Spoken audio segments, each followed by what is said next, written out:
Seorang nenek berusia 72 tahun di wilayah Pantura Subang, Jawa Barat, ditemukan tewas mengenaskan di dalam rumahnya.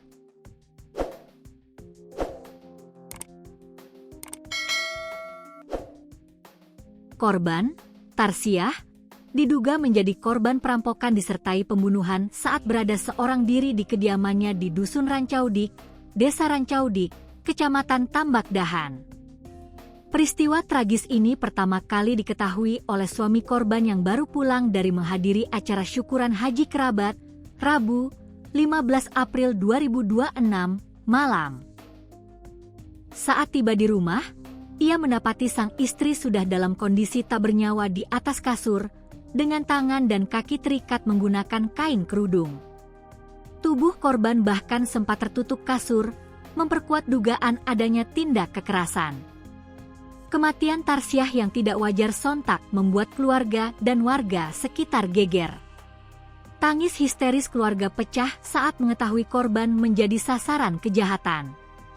Dugaan sementara, pelaku tidak hanya menghabisi nyawa korban, tetapi juga menggasak harta bendanya. Dari informasi yang dihimpun tribunjabar.id, uang tunai sekitar 30 juta rupiah serta perhiasan emas seberat kurang lebih 50 gram yang dikenakan korban dilaporkan hilang. Diduga kuat pelaku telah merencanakan aksinya dan memanfaatkan kondisi rumah yang sepi. Jenazah korban kemudian dibawa ke Rumah Sakit Bayangkara Indramayu untuk dilakukan autopsi guna memastikan penyebab kematian. Ketua RT setempat, Mas Liah, mengungkapkan bahwa dirinya diberitahu oleh suami korban sekitar tengah malam. Saat tiba di lokasi, korban sudah dalam kondisi meninggal dunia dengan kondisi mencurigakan.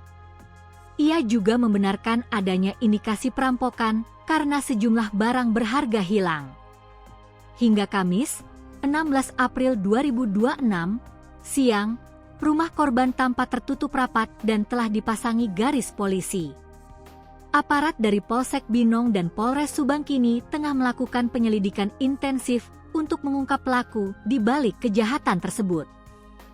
Kasih Humas Polres Subang, AKP Edi Juhaidi, menyatakan bahwa kasus ini masih dalam tahap penyelidikan dan pihak kepolisian terus mengumpulkan bukti serta keterangan saksi. Polisi berharap pelaku dapat segera terungkap.